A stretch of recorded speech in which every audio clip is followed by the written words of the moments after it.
예수님을 중심으로 12제자 가운데 가장 가까웠던 제자는 베드로였고, 또 3명의 제자 베드로, 야고보, 요한이 있었고, 12명의 제자가 있었고, 70인의 전도대, 120명의 성도, 500여 성도들, 예수님 주변에 많은 제자들이 있었던 것을 우리는 기억합니다. 예수님은 70인의 일꾼을 뽑아 여러 성읍과 여러 마을로 복음을 전하라고 전도 파송을 하셨어요. 그런데 보내면서 귀신을 쫓아내는 능력, 병을 고쳐주시는 능력을 주셨습니다. 이제 전도를 마치고 예수님께 돌아왔어요. 선생님, 예수님의 이름으로 기도했더니 귀신이 쫓겨가고 병이 낫는 것을 우리가 보았습니다. 예수님께서 전도대원들을 칭찬하고 모든 영광을 하나님께 돌려드렸습니다. 그런데 그 자리에 율법교사가 한 사람 있었어요. 율법교사는 모세오경의 전문가들입니다. 백성들로부터 존경을 받았던 사람들이에요. 대부분 바리새파에 속한 평신도 지도자들로서 죄로부터 자기를 분리시키고 거룩함과 율법을 지키는 일에 자기의 목숨을 걸었던 사람들이 바리새인들입니다. 율법 교사가 되려면 율법 학교에 들어가야 하고 랍비에게 교육을 받아야 하고 613개의 계명을 줄줄줄 암송해야 합니다. 백성을 가르칠 수 있는 자격을 부여받았고 랍비, 선생님이라고 불리어졌습니다. 여러 마을과 지역의 회당에서 회당장으로 근무하면서 회당을 관리하는 책임을 맡은 사람들이었고 지역사회의 크고 작은 재판에 참여하는 사람들입니다. 그런데 무보수였어요. 그러다 보니까 직업을 가져야 했는데 율법 교사들이 가장 선호했던 직업은 서기관입니다. 서기관은 율법을 그대로 옮겨 적는 사람들이에요. 예수님 당시 포도원에 가서 아침부터 저녁 때까지 일하면 한 데나리온을 줬거든요. 그런데 서기관들은 일주일에 12데나리온을 받았습니다. 아주 전문적인 직업이었어요. 율법교사가 마음이 불편해졌어요. 예수, 저 사람은 율법학교를 나온 사람도 아니고 랍비도 아니고 그런데 왜 백성들을 모아놓고 말씀을 가르쳐? 자격이 없는데? 랍비 자격도 없는 사람이? 그래서 예수님을 시험합니다. 선생님, 영생을 얻으려면 무엇을 해야 됩니까? 이렇게 질문을 던지는 거예요. 우리가 질문하는 의도가 3가지 있는데 첫 번째는 정말 몰라서 질문할 수 있어요. 선생님, 이거 뭐예요? 몰라서 묻는 거예요. 두 번째, 나는 잘 알아요. 내가 잘 안다는 것을 다른 사람에게 드러내려고 질문하는 경우가 있어요. 그리고 세 번째, 복음서에 등장하는 바리새파, 사두개인, 율법학자, 서기관들처럼 예수님을 시험할 목적을 가지고 질문을 던지고 예수님 대답하면 말꼬리를 잡아서 예수님을 비난하고 공격할 목적을 가지고 나쁜 의도로 질문하는 사람들도 있습니다. 어떻게 하면 영생, 하나님의 생명에 들어갈 수 있겠습니까? 질문을 던졌는데 예수님이 답을 이야기 안 하셔요. 다시 되짚어서 역으로 질문을 하십니다. 율법에 뭐라고 기록되어졌으며 너는 어떻게 읽느냐, 어떻게 해석하고 있느냐. 그러자 율법교사가 이건 자기 전문이니까 마음을 다하고 뜻을 다하고 힘을 다하여 내 하나님을 사랑하라, 내 이웃 사랑하기를 내 자신같이 하라고 기록했습니다 라고 대답하니까 예수님이 칭찬하셨어요. 그러면서 28절에서 내 대답이 옳다, 이를 행하라, 그러면 살리라. 내가 알고 있는 그대로 삶을 살면 영생을 얻는다라고 말씀하셔요. 율법의 두 핵심은 하나님 사랑과 이웃 사랑입니다. 예수님은 그래, 너 지식적으로 머리로 정확하게 알고 있으니까 머리로 아는 것에서 멈추지 말고 삶으로 실천해라. 그러면 영생을 얻는다라고 말하는 거예요. 사랑하는 성도 여러분, 머리로 지식으로 분명히 알아요. 그런데 삶으로 실천이 잘 안 돼요. 가장 쉽게 술 마시고 운전하면 안 된다 다 알아요. 그런데 매일매일 수백 명이 술을 마시고 운전하다가 자기뿐만 아니라 다른 사람에게 고통과 괴로움을 줘요. 파란불에 건너가야 한다 다 알아요. 그런데 급하다고 빨간불에 뛰다가 문제가 매일매일 일어나고 있어요. 도대체 믿음이 무엇입니까? 야고보서 2장 26절은 같이 한번 해볼게요. 행함이 없는 믿음은 죽은 것이라. 우리는 어떻습니까? 머리로 알아요. 머리로 아는데, 지식으로 아는데 삶으로 실천하지 못해요. 오늘 이것이 우리의 문제입니다. 창세기부터 요한계시록까지 모든 말씀을 지식적으로 다 알아요. 그게 믿음이 있는 겁니까? 그게 믿음이 좋은 겁니까? 아니요. 예수님은 하나님의 말씀대로 실천하는 것, 진리대로 사는 것, 그것을 믿음이라고 말씀하셔요. 바라고 소망하는 것은 머리로 깨달은 하나님의 말씀을 가슴으로 느끼고 삶으로 실천함으로 믿음 있는 사람들이 되시기를 주님의 이름으로 축원합니다. 율법교사가 기분이 더 나빠졌어요. 근데 물러서지 않아요. 선생님, 그러면 내 이웃이 누구입니까? 이렇게 지금 질문을 던지는 거예요. 유대 사회에서 유대인들은 아브라함의 혈통을 가지고 있는 사람, 유대교라고 하는 신앙 공동체 안에 들어와 있는 사람만 이웃이었고 형제로 대우를 했습니다. 한 동네에서 이웃 사촌으로 수십 년을 살아도 애굽 사람이면 이웃이 될 수 없어요. 사마리아 사람도 아브라함의 피가 절반쯤 섞였지만 이웃으로 인정하지 않았어요. 예수님께서 대답을 안 하시고 또 한 가지 이야기를 하십니다. 한 사람이 있었는데 예루살렘 성전에 갔다가 하나님을 예배하고 여리고로 내려가는 길에 그만 강도를 만났다. 율법교사는 그 사람이 경건한 유대인이지, 경건한 유대인이니까 하나님을 예배하고 그리고 여리고로 내려가서 이렇게 생각을 했어요.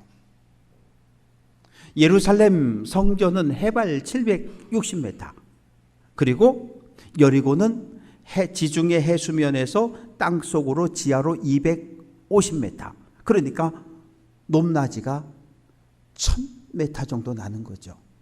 36km밖에 안 됩니다.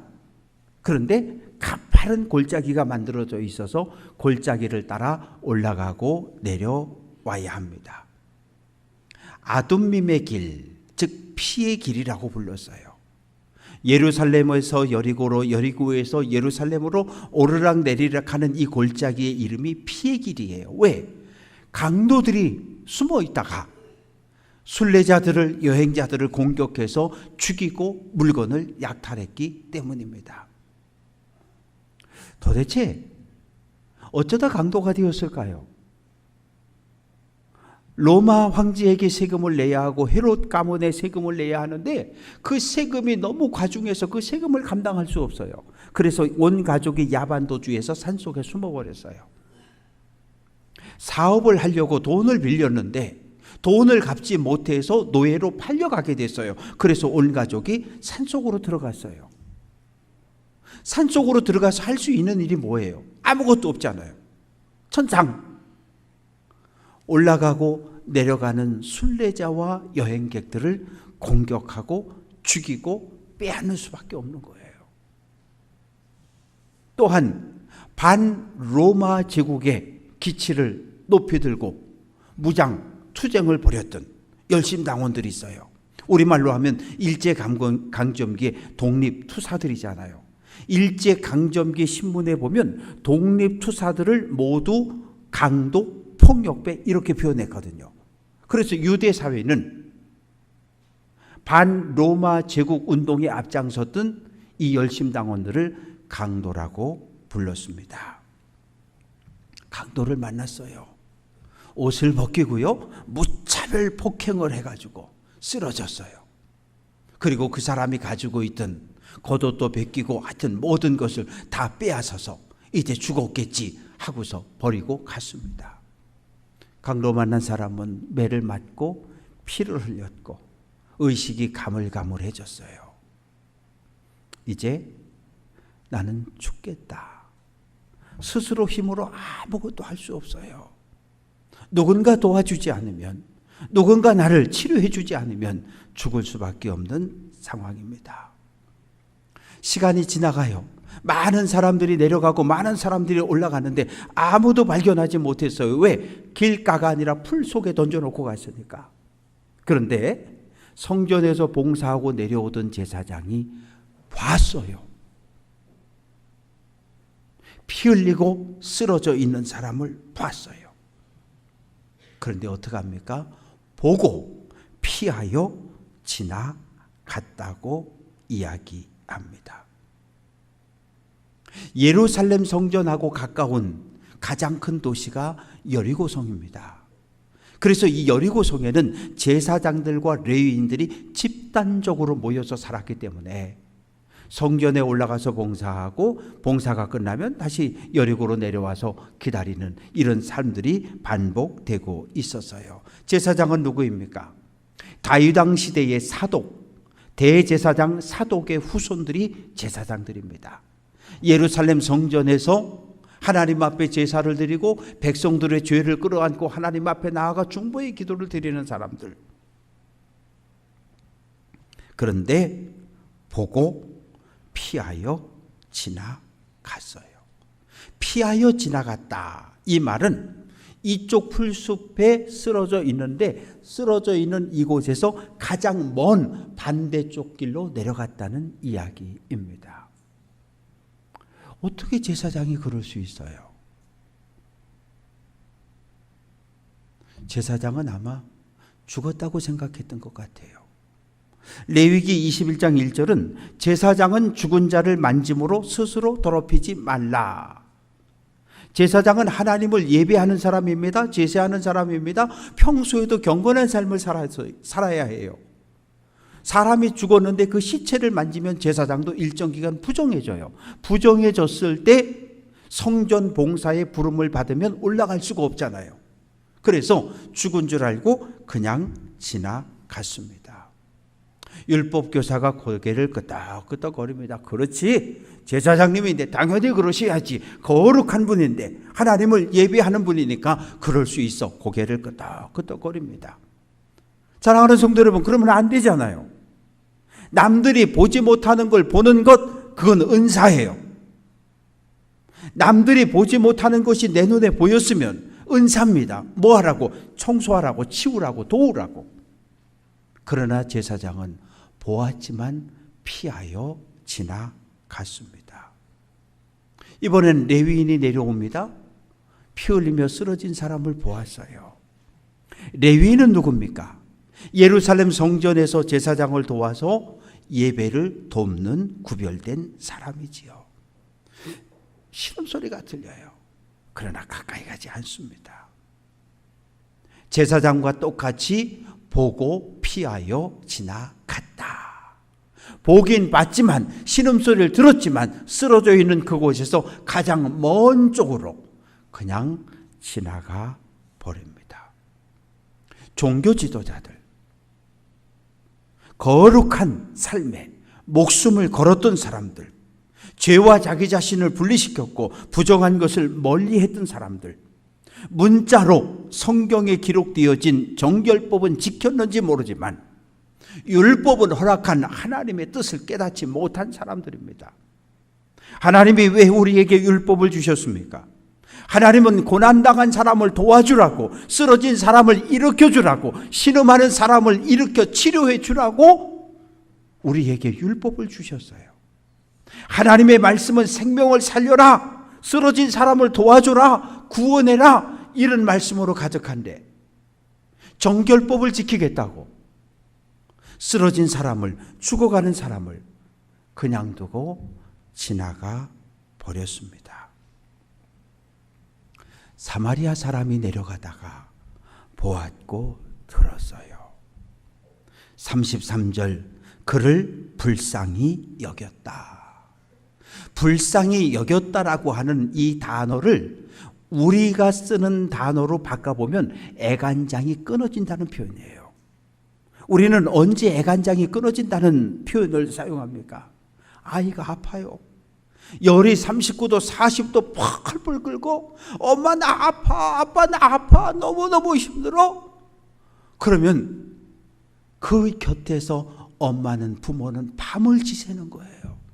그 신음하는 그 아이의 고통, 그 괴로움, 울부짖음을 다 들으면서 차라리 내가 아프면 좋겠다, 차라리 내가 아프면 좋겠다, 가슴을 치며 기도하는 사람이 부모고 아버지고 엄마잖아요.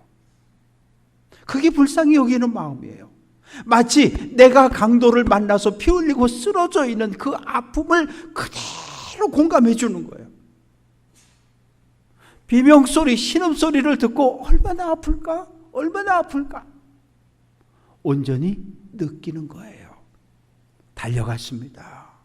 몸을 이쪽 저쪽을 살펴봐요. 온몸에 맞아서 찢어지고 깨지고 멍들었어요. 올리브 기름을 꺼내서 상처가 더 나지 않도록 발라주고, 포도주를 꺼내서 상처 부위를 소독해주고 천으로 붙들어 묶습니다. 그리고 나귀에 태워서 여리고로 내려가 가장 가까운 주막에 들어갔어요. 밤새도록 옆에서 간병해 줍니다. 처음 만났잖아요. 유대인이잖아요. 나와 아무 상관도 없잖아요. 그런데 강도 만난 그 사람을 위해서 나의 시간과 물질과 열정을 다 쏟아 붓습니다. 날이 밝았어요. 주막 주인을 불렀습니다. 데나리온 2개를 줍니다. 데나리온 2개는 당시 2달 동안 주막에 머무를 수 있는 큰 비용이에요. 주면서 나는 사업하러 가야 되는데 만약에 비용이 모자르거든 내가 돌아오는 길에 더 줄 테니까 이 사람을 지켜달라고, 간병해달라고 부탁을 합니다. 그냥 어려움 당하면 그냥 봉투 하나 쿡 던져주고 그냥 지나갈 수 있잖아요. 이 사람은 그렇게 하는 거 아니에요. 정신을 차릴 때까지, 건강을 회복할 때까지, 일상의 삶으로 복귀할 때까지 마지막까지 책임을 지겠다고 말합니다. 유대인과 사마리아인은 관계가 좋지 않았어요. 이 다윗과 솔로몬 시대까지는 12지파가 하나의 공동체였거든요. 그런데 솔로몬이 죽고 이스라엘이 남유다와 북이스라엘로 갈라졌어요. 그리고 200년 동안 우리 남북한이 분단돼 싸우는 것처럼 서로 싸우는 거예요. 그러다가 주전 721년에 아수르 제국에 의해서 북이스라엘 사마리아가 무너지게 됩니다. 그런데 아수르 제국의 정책은 뭐였냐 하면 혼혈 정책이었어요. 이 사마리아 지역에 사는 사람을 아수르 여러 제국으로 끌어다가 흩어버리고, 그리고 아수르 여러 제국에 있는 청년들을 데려다가 이 사마리아 지역에 강제 이주시키고 청년과 처녀들을 강제로 결혼시켜버렸어요. 그러면 어떻게 됩니까? 10년, 20년, 30년, 100년, 200년 시간이 흘러가면서 피가 다 섞여버리잖아요. 나는 하나님의 백성이야. 신앙의 정체성도 무너지고, 나는 이스라엘 백성이야. 민족의 정체성도 흐려지는 거예요. 예루살렘에 사는 유대인들은 우리는 1등 국민, 갈릴리에 사는 유대인들은 2등 국민, 사마리아 사람들은 3등 국민이라는 꼬리표를 붙여놨어요. 1등과 2등이 손맞잡고 3등을 왕따시키고 괴롭히는 거예요. 분명 아브라함의 피가 섞여 있는데, 아브라함의 핏줄이 맞는데 이방인보다 못한 취급을 하고 있습니다. 가뜩이나 관계가 불편해졌는데 주전 128년에 마카비 왕조의 힐카누스 왕이라고 하는 사람이 군대를 이끌고 사마리아를 쳐들어갑니다. 사마리아에 사마리아 사람들이 하나님을 섬기는 성전이 있었는데 그 성전을 때려 부셨어요. 그리고 제사장을 죽이고 수많은 사마리아 사람들을 살해해 버렸어요. 그때부터 사마리아 사람과 유대인들은 원수가 돼 버렸어요. 예수님 당시까지. 사마리아 사람들은 어떻게 했을까요? 야, 갈릴리 사람들, 너네 예루살렘 갈 때 우리 땅 못 밟아. 북쪽에 갈릴리, 중간에 사마리아, 남쪽에 유다가 있었거든요. 예루살렘 유대 사람들, 너네 갈릴리 올라갈 때 사마리아 땅 통과 못해. 그래서 어떻게 하는 겁니까? 갈릴리에서 요단강을 건너서 베레아 땅을 따라 쭉 내려와서 다시 요단강을 건너 여리고에서 예루살렘으로 올라가요. 그러면 보름에서 한 달 걸렸거든요. 그냥 갈릴리에서 사마리아를 통과해서 예루살렘에 오면 3일이나 4일이면 올 수 있는데, 그 정도로 서로 나쁜 감정을 가지고 원수가 되어져 버렸어요. 예수님 말씀을 들으면 들을수록 이 율법 교사의 얼굴이 점점점 어두워지는 거예요. 강도 만나 쓰러진 사람도 유대인, 강도들도 유대인, 제사장도 유대인, 레위인도 유대인. 그런데 왜 예수님은 사마리아 사람 편을 드는 거야? 예수님 당신도 유대인이면서. 예수님께서 그 생각을 읽으셨어요. 율법 교사에게 묻습니다. 내 생각에는 강도 만난 사람의 이웃이 누구냐? 라고 물었을 때 자존심이 상했어요. 사마리아 사람입니다. 이렇게 대답 못해요. 자비를 베푼 사람입니다. 그래, 너도 가서 그렇게 행해라. 이렇게 말씀하셔요. 예수님은 이웃의 개념을 바꿔버리셨어요. 유대인들은 아브라함의 핏줄만, 유대 공동체에 들어와 있는 사람만 이웃이라고 생각하고 형제로 인정했는데 예수님은 이웃의 개념을 바꿔버리셨어요. 강도 만나 쓰러져 있는 사람을 달려가서 도와주는 그 사람이 이웃이라는 거예요. 소외당한 사람에게 손을 잡고 마음의 문을 열어주는 사람, 그 사람이 이웃이라는 거예요. 질병으로, 사건, 사고로 고통받는 쓰러진 사람이 있으면 다가가서 도움을 주는 사람, 그 사람이 이웃이라는 거예요. 그렇게 살라는 거예요. 사랑하는 성도 여러분, 우리는 어떻습니까? 이웃, 누가 내 이웃입니까? 나한테 잘해주는 사람, 좋은 사람, 나한테 못해주는 사람, 나쁜 사람, 나도 좋아하고 나를 좋아하는 사람, 이웃이고 형제예요. 내가 싫어하고 나를 싫어하는 사람 다 원수입니다. 그런데 예수님은 그렇게 살지 말라는 거예요. 우리에게 이웃을 결정하지 말고 쓰러지고 넘어지고 고통당하고 소외당하는 사람을 찾아가면 이웃이 된다는 거예요. 어려움 당하는 사람들의 이웃으로 살아갈 것을 우리에게 명령하고 있습니다. 우리는 반만년의 역사를 가진 대단한 민족입니다. 단군 신화로부터 시작해서 백의민족, 단일민족, 우리는 초등학교 때부터 아주 교육을 받으면서 성장을 했어요. 그런데 오늘 이 땅의 현실은 어떻습니까? 이제 더 이상 백의민족, 단일민족 이야기하면 안 돼요. 왜? 한국 땅에 들어와 사는 외국인들의 숫자가 이미 260만을 넘어 300만을 향해 달려가고 있거든요. 강원도민 인구의 2배 정도 되는 외국인들이 이 땅에 들어와 살고 있거든요.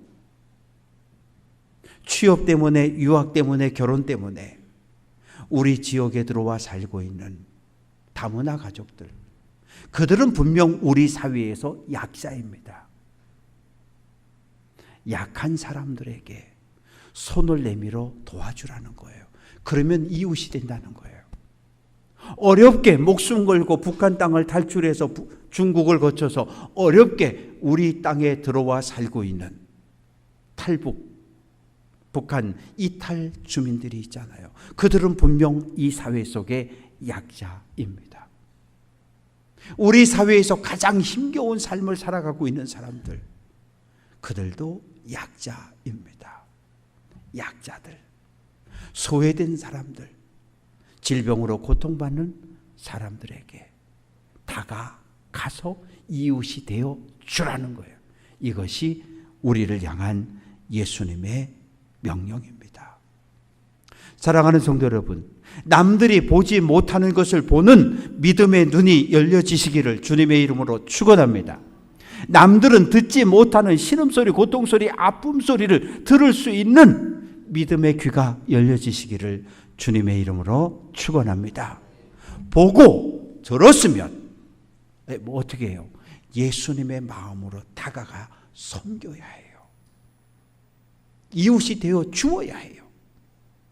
그래서 예수님 앞에 섰을 때 잘했다 칭찬받는 귀한 성도들 될 수 있기를 주님의 이름으로 축원합니다.